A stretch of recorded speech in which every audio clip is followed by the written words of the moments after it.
Capítulo 27. La verdadera riqueza.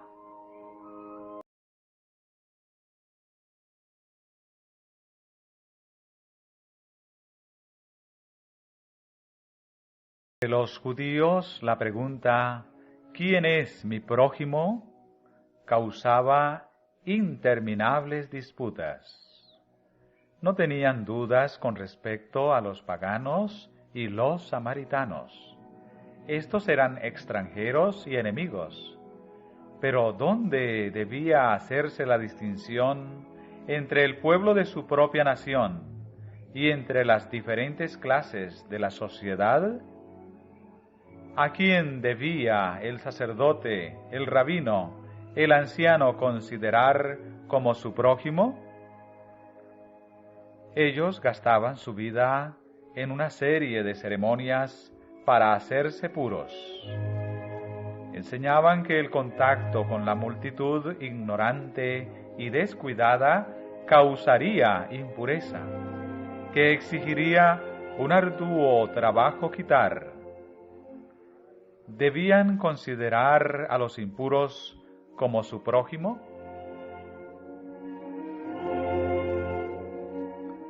Cristo contestó esta pregunta en la parábola del buen samaritano. Mostró que nuestro prójimo no significa una persona de la misma iglesia o la misma fe a la cual pertenecemos. No tiene que ver con la raza, el color o la distinción de clase. Nuestro prójimo es toda persona que necesita nuestra ayuda. Nuestro prójimo es toda alma que está herida y magullada por el adversario. Nuestro prójimo es todo el que pertenece a Dios.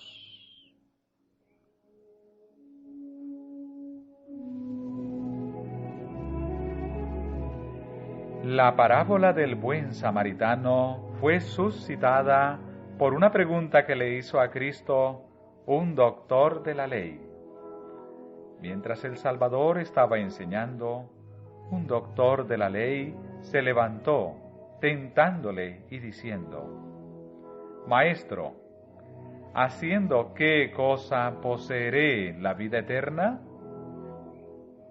Los fariseos habían sugerido esta pregunta al doctor de la ley, con la esperanza de que pudieran entrampar a Cristo en sus palabras, y escucharon ávidamente para ver qué respondería.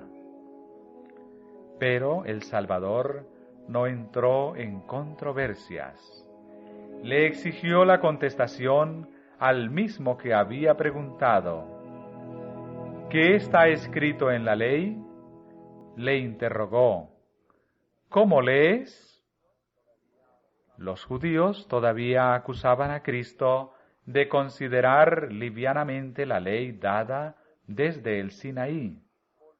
Pero él volvió la pregunta referente a la salvación hacia la observancia de los mandamientos de Dios.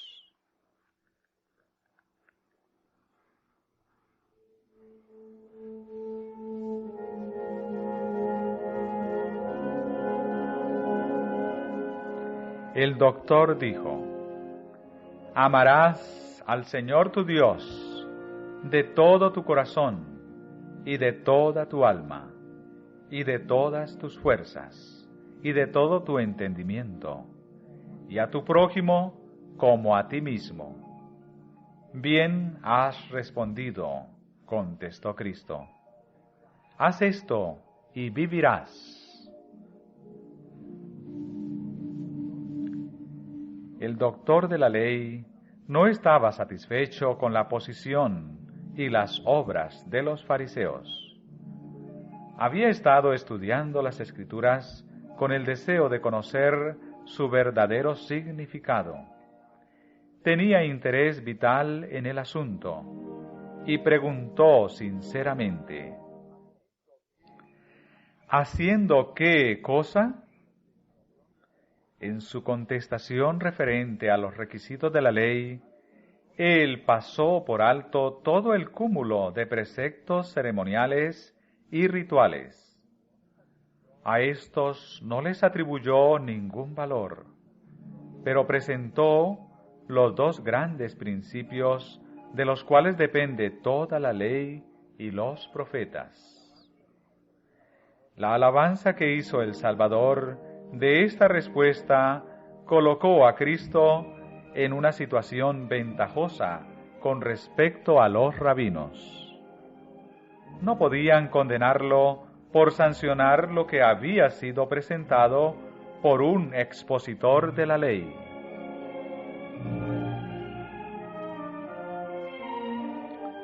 Haz esto y vivirás, dijo Cristo.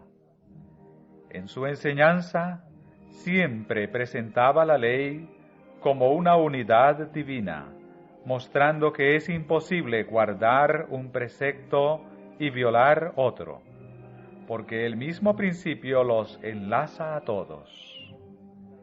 El destino del hombre quedará determinado por su obediencia a toda la ley.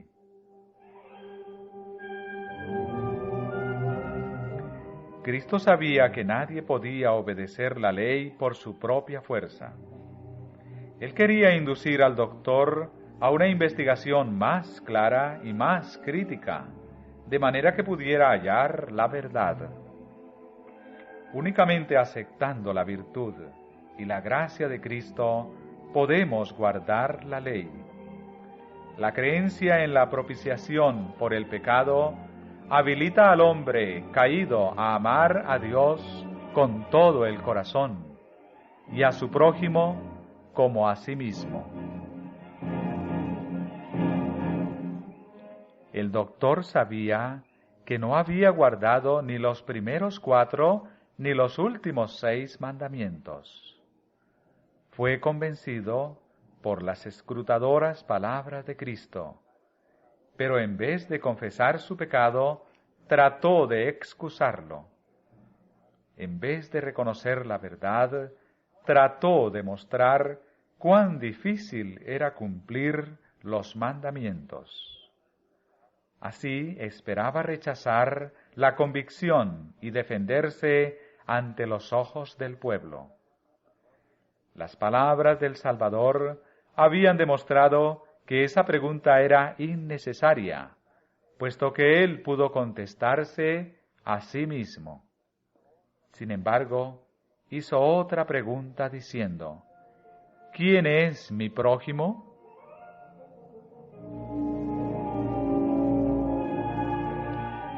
Nuevamente Cristo rehusó entrar en controversia.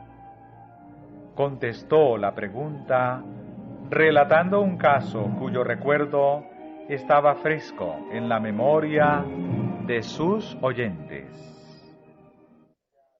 Un hombre descendía de Jerusalén a Jericó y cayó en manos de ladrones, los cuales le despojaron e hiriéndole se fueron, dejándole medio muerto. Viajando de Jerusalén a Jericó, el viajero tenía que pasar por una sección del desierto de Judea. El camino conducía a una hondonada desierta y rocosa que estaba infestada de bandidos y que a menudo era escenario de actos de violencia. Fue allí donde el viajero resultó atacado, despojado de cuanto de valor llevaba y dejado medio muerto a la vera del camino. Mientras yacía en esa condición, pasó por el sendero un sacerdote. Vio al hombre tirado, herido y magullado, revolcándose en su propia sangre, pero lo dejó sin prestarle ninguna ayuda. Se pasó de lado. Entonces apareció un levita. Curioso de saber lo que había ocurrido, se detuvo y observó al hombre que sufría. Estaba convencido de lo que debía hacer, pero no era un deber agradable. Deseó no haber venido por ese camino, de manera que no hubiese visto al hombre herido. Se persuadió a sí mismo de que el caso no le concernía, y él también se pasó de lado. Pero un samaritano, viajando por el mismo camino, vio al que sufría e hizo la obra que los otros habían rehusado. Con amabilidad y bondad ministró al hombre herido. Viéndole, fue movido a misericordia, y llegándose vendó sus heridas, echándoles aceite y vino. Y poniéndole sobre su cabalgadura, llevóle al mesón, y cuidó de él. Y otro día, al partir, sacó 2 denarios, y diólos al huésped, y le dijo: Cuídamelo, y todo lo que demás gastares, yo cuando vuelva te lo pagaré. Tanto el sacerdote como el levita profesaban piedad, pero el samaritano mostró que él estaba verdaderamente convertido. No era más agradable para él hacer la obra que para el sacerdote y el levita, pero por el Espíritu y por las obras demostró que estaba en armonía con Dios.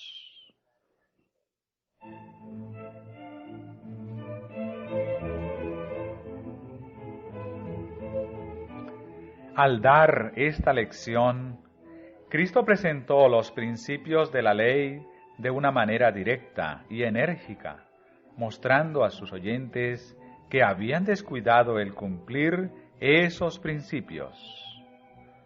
Sus palabras eran definidas y al punto, que los que escuchaban no pudieron encontrar ocasión para cavilar.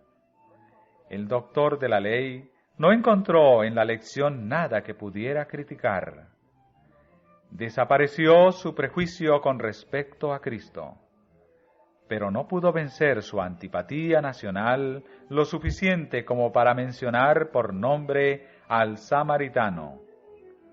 Cuando Cristo le preguntó: ¿Quién, pues, de estos 3 te parece que fue el prójimo de aquel que cayó en manos de ladrones? Contestó: el que usó con él de misericordia.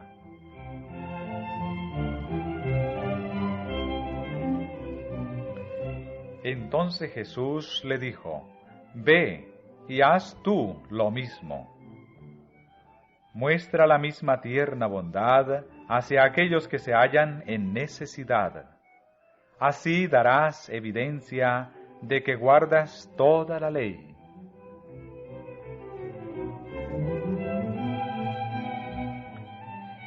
La gran diferencia que había entre los judíos y los samaritanos se relacionaba con ciertas creencias religiosas respecto a qué constituye el verdadero culto.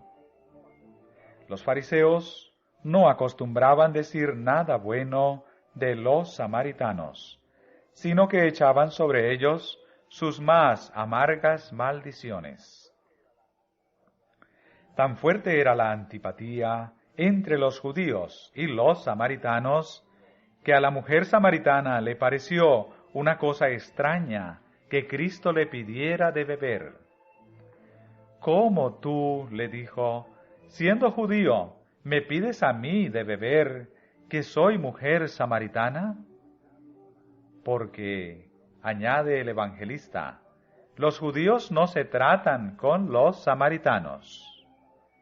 Y cuando los judíos estaban tan llenos de odio asesino contra Cristo, que se levantaron en el templo para apedrearlo, no pudieron encontrar mejores palabras para expresar su odio que: ¿no decimos bien nosotros que tú eres samaritano y tienes demonio?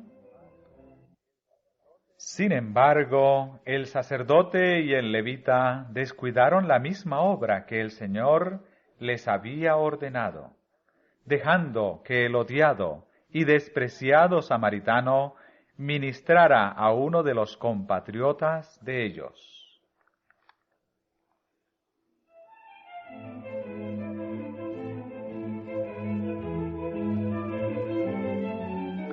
El samaritano había cumplido el mandamiento: amarás a tu prójimo como a ti mismo, mostrando así que era más justo que aquellos por los cuales era denunciado. A riesgo de su propia vida, había tratado al herido como hermano suyo. El samaritano representa a Cristo. Nuestro Salvador manifestó por nosotros un amor que el amor del hombre nunca puede igualar. Cuando estábamos heridos y desfallecientes, tuvo piedad de nosotros. No se apartó de nosotros por otro camino, y nos abandonó impotentes y sin esperanza a la muerte. No permaneció en su santo y feliz hogar, donde era amado por todas las huestes celestiales. Contempló nuestra dolorosa necesidad, se hizo cargo de nuestro caso, identificó sus intereses con los de la humanidad. Murió para salvar a sus enemigos. Oró por sus asesinos. Señalando su propio ejemplo, dice a sus seguidores: esto os mando, que os améis los unos a los otros, como os he amado, que también os améis los unos a los otros.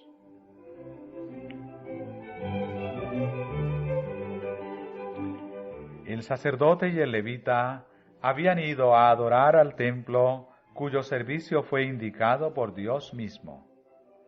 El participar en ese servicio era un noble y exaltado privilegio, y el sacerdote y el levita creyeron que, habiendo sido así honrados, no les correspondía ministrar a un hombre anónimo que sufría a la orilla del camino. Así descuidaron la especial oportunidad que Dios les había ofrecido como agentes suyos, de bendecir a sus semejantes.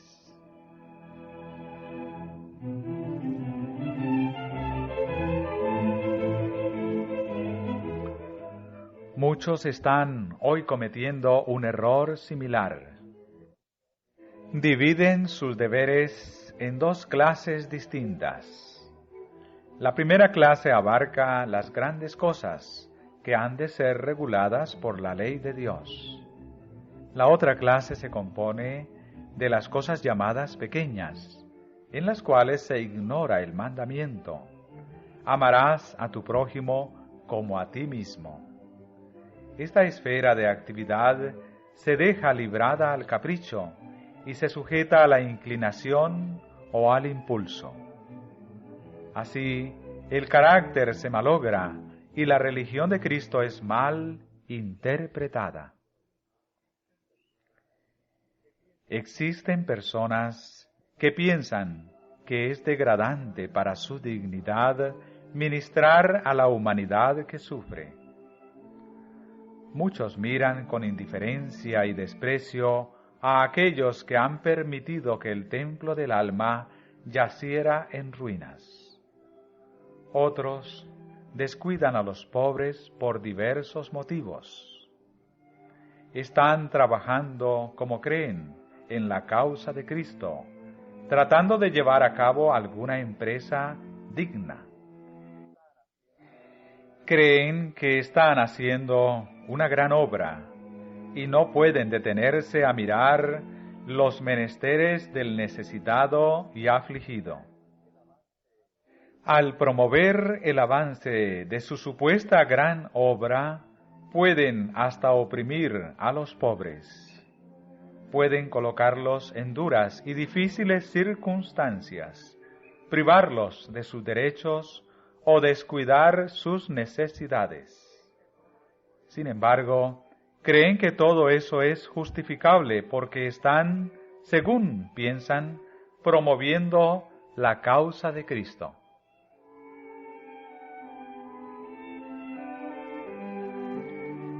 Muchos permitirán que un hermano o un vecino luche sin ayuda bajo adversas circunstancias.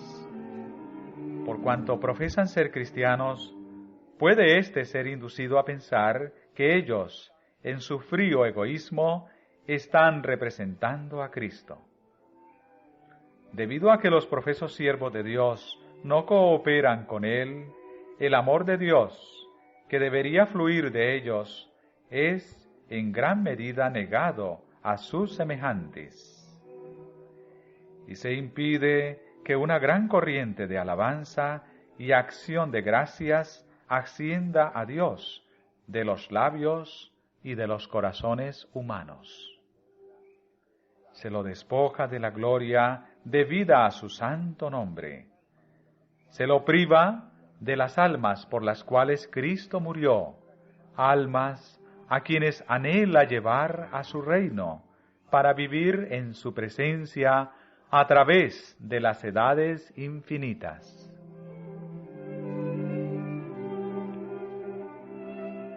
La verdad divina ejerce poca influencia sobre el mundo cuando debiera ejercer mucha influencia por nuestra práctica. Abunda la mera profesión de religión, pero tiene poco peso. Podemos aseverar ser seguidores de Cristo. Podemos afirmar que creemos toda la verdad de la palabra de Dios. Pero esto no beneficiará a nuestro prójimo, a menos que nuestra creencia penetre en nuestra vida diaria. Lo que profesamos puede ser tan sublime como el cielo, pero no nos salvará a nosotros ni a nuestros semejantes, a menos que seamos cristianos. Un ejemplo correcto hará más para beneficiar al mundo que todo lo que profesemos. Ninguna práctica egoísta puede servir a la causa de Cristo. Su causa es la causa de los oprimidos y de los pobres. En el corazón de los que profesan seguirle se necesita la tierna simpatía de Cristo, un amor más profundo por aquellos a quienes estimó tanto que dio su propia vida para salvarlos. Estas almas son preciosas, infinitamente más preciosas que cualquier otra ofrenda que podamos llevar a Dios. El dedicar toda energía a alguna obra aparentemente grande, mientras descuidamos a los menesterosos y apartamos al extranjero de su derecho, no es un servicio que reciba su aprobación.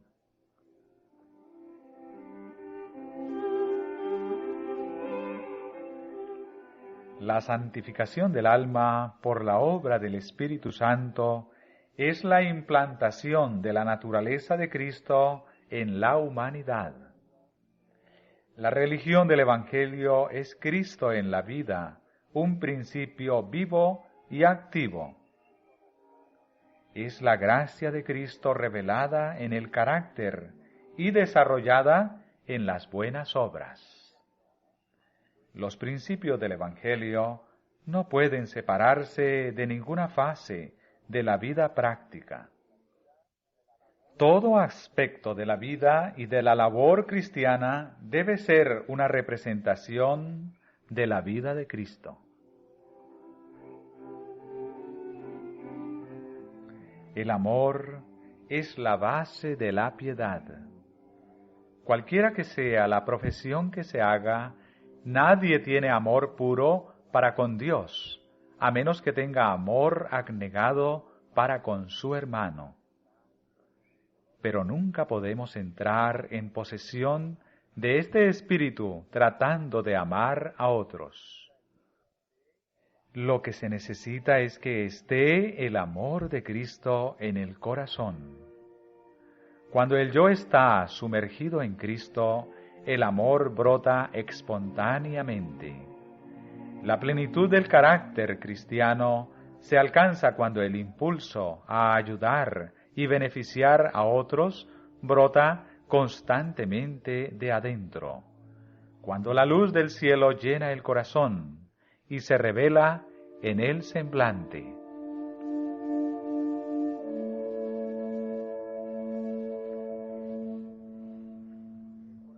Es imposible que el corazón en el cual Cristo mora esté desprovisto de amor. Si amamos a Dios porque Él nos amó primero, amaremos a todos aquellos por quienes Cristo murió.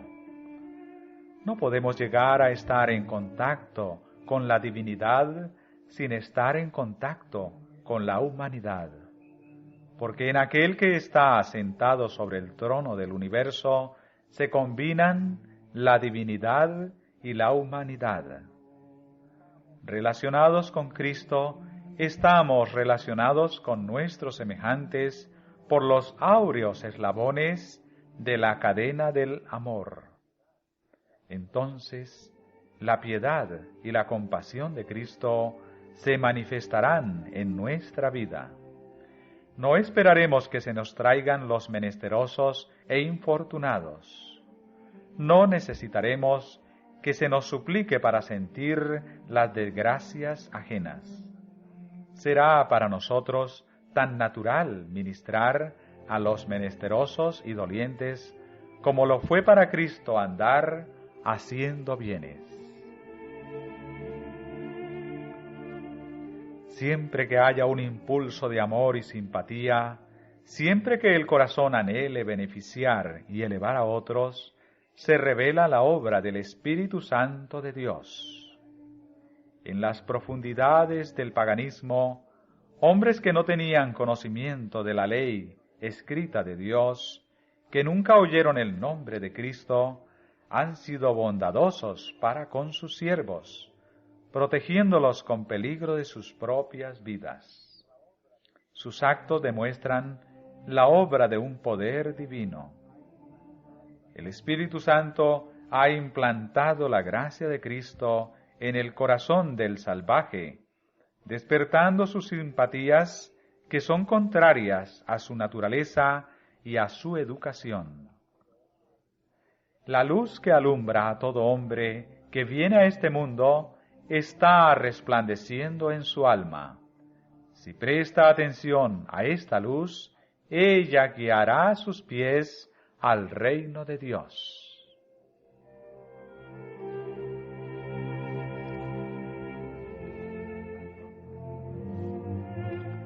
La gloria del cielo consiste en elevar a los caídos, consolar a los angustiados.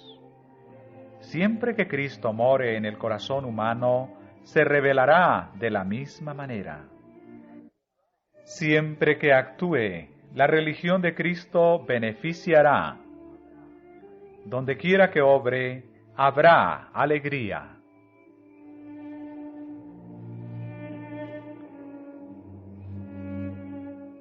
Dios no reconoce ninguna distinción por causa de la nacionalidad, la raza o la casta. Es el hacedor de toda la humanidad. Todos los hombres son una familia por la creación y todos son uno por la redención. Cristo vino para demoler todo muro de separación, para abrir todo departamento del templo, para que cada alma pudiese tener libre acceso a Dios. Su amor es tan amplio, tan profundo, tan completo, que penetra por doquiera. Libra de la influencia de Satanás a las pobres almas que han sido seducidas por sus engaños. Las coloca al alcance del trono de Dios, el trono circuido por el arco de la promesa.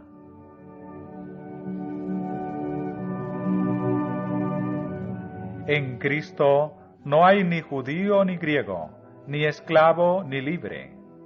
Todos son atraídos por su preciosa sangre.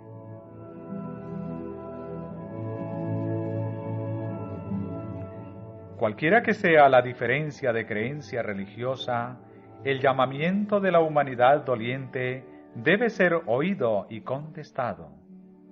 Donde existe amargura de sentimiento por causa de la diferencia de la religión, puede hacerse mucho bien mediante el servicio personal. El ministerio amante quebrantará el prejuicio y ganará las almas para Dios. Debemos anticiparnos a las tristezas, las dificultades y angustias de los demás. Debemos participar de los goces y cuidados tanto de los encumbrados como de los humildes, de los ricos como de los pobres. De gracia recibisteis, dice Cristo, dad de gracia. En nuestro derredor hay pobres almas probadas que necesitan palabras de simpatía y acciones serviciales. Hay viudas que necesitan simpatía y ayuda. Hay huérfanos a quienes Cristo ha encargado a sus servidores que los reciban como una custodia de Dios. Demasiado a menudo se los pasa por alto con negligencia. Pueden ser andrajosos, toscos y aparentemente sin atractivo alguno, pero son propiedad de Dios. Han sido comprados con precio y a su vista son tan preciosos como nosotros. Son miembros de la gran familia de Dios, y los cristianos como mayordomos suyos son responsables por ellos. Sus almas, dice, demandaré de tu mano. El pecado es el mayor de todos los males, y nos incumbe compadecernos del pecador y ayudarlo. Pero no todos pueden ser alcanzados de la misma manera. Hay muchos que ocultan el hambre de su alma.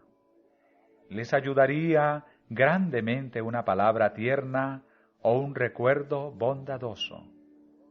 Hay otros que están en la mayor necesidad y, sin embargo, no lo saben. No se percatan de su terrible indigencia de alma.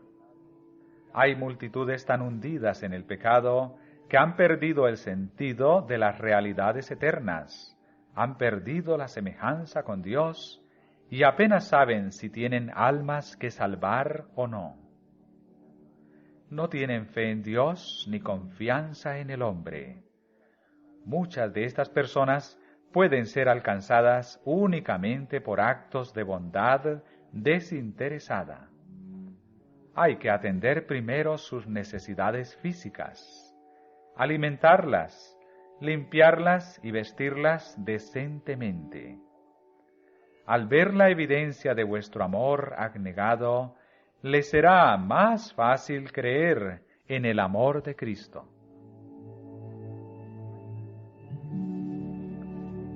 Hay muchos que yerran y que sienten su vergüenza e insensatez. Miran sus faltas y errores hasta ser arrastrados casi a la desesperación. No debemos descuidar a estas almas.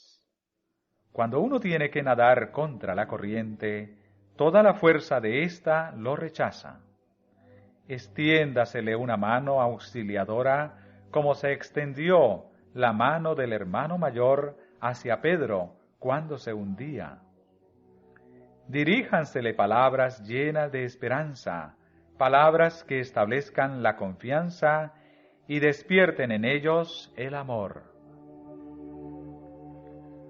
Tu hermano, enfermo de espíritu, te necesita, como tú mismo necesitaste el amor de un hermano. Necesita la experiencia de uno que ha sido tan débil como él, de uno que pueda simpatizar con él y ayudarle. El conocimiento de nuestra propia debilidad debe ayudarnos a auxiliar a otros en su amarga necesidad. Nunca debemos pasar por alto un alma que sufre sin tratar de impartirle el consuelo con que somos nosotros consolados. Es la comunión con Cristo el contacto personal con un Salvador vivo, lo que habilita la mente, el corazón y el alma para triunfar sobre la naturaleza inferior. Háblese al errante de una mano todopoderosa que lo sostendrá, de una humanidad infinita en Cristo que lo compadece. No le basta a él creer en la ley y la fuerza, cosas que no tienen compasión, ni oyen el pedido de ayuda. Necesita asir una mano cálida, confiar en un corazón lleno de ternura. Mantened su mente fija en el pensamiento de una presencia divina que está siempre a su lado, que siempre lo mira con amor compasivo. Invitadlo a pensar en el corazón de un Padre que siempre se entristece por el pecado, en la mano de un Padre que está todavía extendida, en la voz de un Padre que dice: ¿O forzará alguien mi fortaleza? Haga conmigo paz, sí, haga paz conmigo. Cuando os dedicáis a esta obra, tenéis compañeros invisibles para los ojos humanos. Los ángeles del cielo estaban al lado del samaritano que atendió al extranjero herido, y están al lado de todos aquellos que prestan servicio a Dios ministrando a sus semejantes. Y tenéis la cooperación de Cristo mismo. Él es el restaurador, y mientras trabajéis bajo su dirección, veréis grandes resultados. De nuestra fidelidad en esta obra no sólo depende el bienestar de otros, sino nuestro propio destino eterno. Cristo está tratando de elevar a todos aquellos que quieran ser elevados a un compañerismo consigo, para que podamos ser uno con Él, como Él es uno con el Padre. Nos permite llegar a relacionarnos con el sufrimiento y la calamidad a fin de sacarnos de nuestro egoísmo. Trata de desarrollar en nosotros los atributos de su carácter, la compasión, la ternura y el amor. Aceptando esta obra de ministración, nos colocamos en su escuela, a fin de ser hechos idóneos para las cortes de Dios. Rechazándola, rechazamos su instrucción y elegimos la eterna separación de su presencia. Si guardares mi ordenanza, declara el Señor, entre estos que aquí están te daré plaza, aun entre los ángeles que rodean su trono. Cooperando con los seres celestiales en su obra en la tierra, nos estamos preparando para su compañía en el cielo. Los espíritus administradores enviados para servicio a favor de los que serán herederos de salud, los ángeles del cielo darán la bienvenida a aquel que en la tierra vivió no para ser servido, sino para servir. En esta compañía bienaventurada aprenderemos, para nuestro gozo eterno, todo lo que encierra la pregunta: ¿quién es mi prójimo?